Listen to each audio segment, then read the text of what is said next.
সাধারণত উচ্ছে কুমড়ো এই তরকারি বা সবজিগুলো কিন্তু আমাদের খুব একটা পছন্দের নয়, তবে এভাবে একবার বানিয়ে নিন, নিরামিষি দিনগুলোতে কিন্তু খেতে দারুণ লাগবে। এর জন্য প্রথমেই 2 রকমের সর্ষে 1 চামচ করে নিয়ে নিয়েছি, সাথে খানিকটা বাদাম আর একটা শুকনো লঙ্কা নিয়ে নিয়েছি। এখানে ভাজা বাদাম মানে ভাজা চিনে বাদাম নিয়ে নিয়েছি। এবার এগুলো একটু খালি খোলায় ভেজে নেব। সর্ষের পরিমাণটা খুব একটা বেশি না, ছোট চামচের 1 চামচ 1 চামচ করে সাদা সর্ষে আর কালো সর্ষে নিয়ে নিয়েছি। এবার ভাজা হয়ে যাওয়ার পর মিক্সার জারের মধ্যে মশলাটা ঢেলে নিচ্ছি, একটু ঠান্ডা করে নিয়ে। অবশ্যই একেবারে গরম গরম কিন্তু দিতে যাবেন না, তাতে করে খুব একটা ভালো মিহি হবে না, দলা পেকে যাবে। তারপর দিয়ে দিচ্ছি একটু নুন, নুনটা দিলাম যাতে সর্ষেটায় তেতো ভাব কেটে যায়, সেই জন্য। এটা এরকম শুকনো অবস্থাতেই গুঁড়ো করে নিলাম। এবার একটা থালার মধ্যে নামিয়ে নিচ্ছি। মশলাটা তৈরি হয়ে গিয়েছে। এবার বাকি রান্নাটা কিন্তু অবশ্যই সর্ষের তেলেই বানাতে হবে, যেহেতু সর্ষে ব্যবহার করছি সেই জন্য সর্ষের তেলেই রান্নাটা করব। দানাগুলো বাদ দিয়ে বা দানা বা শাঁসের অংশটা বাদ দিয়ে এখানে উচ্ছেটা এভাবে কেটে নিয়ে নিয়েছি, আর আগেই উচ্ছেটাকে ভালো করে ভেজে নিতে হবে। উচ্ছেটা লালচে করে ভেজে নিলে কিন্তু তেতো ভাবটা অনেকটাই কেটে যায়। ব্যাস, উচ্ছেগুলো কিন্তু ভাজা হয়ে গিয়েছে, এবার তুলে নিচ্ছি। উচ্ছে ভাজা হয়ে যাওয়ার পর বাকি রান্নাটা এই তেলেই করব। ফোড়ন হিসেবে দিয়ে দিচ্ছি 5 ফোড়ন। ফোড়নটা একটু ভাজা ভাজা হয়ে আসলে এবার এর মধ্যে দিয়ে দেবো ডুমো ডুমো করে কেটে রাখা আলু। শুধু উচ্ছে আর কুমড়ো রান্না করলে যদি ভাজা হয় বা গ্রেভি ছাড়া হয় তাও খাওয়া যেতে পারে, বাড়ির লোকজন খেয়ে নেবে, কিন্তু তরকারি বা একটু গ্রেভি জাতীয় কিছু বানাতে চাইলে কিন্তু আলু ব্যবহার করতেই হবে, তা না হলে সেই স্বাদটা ঠিক আসবে না আর কি।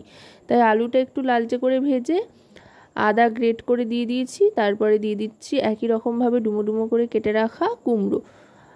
আলু বা কুমড়ো বা উচ্ছে যেই সবজিগুলোই ব্যবহার করুন না কেন একটু ছোট ছোট টুকরো করে কেটে নেবেন, তাহলে ভাজাটাও খুব সুন্দর তাড়াতাড়ি হয়ে যাবে আর খেতেও বেশ ভালো লাগবে। বেশি বড় বড় টুকরো হলে না কি হয়, এই জাতীয় তরকারিগুলো খুব একটা স্বাদ হয় না খেতে। এবার এগুলো ভাজতে ভাজতে এতে দিয়ে দিলাম হলুদ গুঁড়ো আর রোস্টেড ধনে আর জিরে গুঁড়ো। এবার দিয়ে দেব লঙ্কা গুঁড়ো, খুব কম পরিমাণেই এখানে লঙ্কা গুঁড়ো ব্যবহার করছি। তারপর দিয়ে দিচ্ছি পরিমাণ মতো নুন, 1/2 চা চামচ মতো এখানে লঙ্কা গুঁড়ো দিয়ে নিয়েছি। আর হলুদ আর জিরে গুঁড়োটা 1 টেবিল চামচ করে ব্যবহার করেছি, আর স্বাদ মতো তো নুন দিতেই হবে। তারপর দিয়ে দিচ্ছি কয়েকটা চেরা কাঁচা লঙ্কা, আর আগে থাকতে ভেজে রাখা যে উচ্ছেটা রেখেছিলাম সেটাও দিয়ে দিলাম। দিয়ে এবার সবটা ভালো করে আরও আরেকবার ভেজে নেব। দেখুন মোটামুটি কিন্তু সব সবজিগুলো খুব ভালোভাবে ভাজা হয়ে গিয়েছে। এবার এতে জল দিয়ে দিচ্ছি। খুব বেশি জল দেওয়ার কিন্তু প্রয়োজন নেই, সবজিগুলো যেহেতু ছোট ছোট করে কাটা আর প্রত্যেকটাই ভাজা, তাই খুব তাড়াতাড়ি সেদ্ধ হয়ে যাবে। আর ঢাকনা চাপা দিয়ে দিচ্ছি, গ্যাসের ফ্লেমটা মিডিয়াম টু লোতে করে, তাতে করে আরও তাড়াতাড়ি সেদ্ধ হয়ে যাবে। মোটামুটি 2 থেকে 3 মিনিট অপেক্ষা করার পর ঢাকনাটা সরিয়ে নিলাম। দেখুন জলটা অনেকটা টেনে এসছে আর সবজিগুলো খুব সুন্দরভাবে সেদ্ধ হয়ে গিয়েছে, অথচ বেশ আস্ত আস্ত রয়েছে। ঠিক এরকমই একটা টেক্সচারে যখন চলে আসবে তখন বুঝবেন সবজিগুলো সেদ্ধ হয়ে গিয়েছে আর বেশ ভালো একটা গন্ধ ছাড়ছে। এবার দিয়ে দেব পরিমাণ মতো চিনি। যেহেতু নিরামিষি রান্না আদাও ব্যবহার করেছি, তাই চিনিটা দিলে কিন্তু স্বাদে একটা ব্যালেন্স আসবে।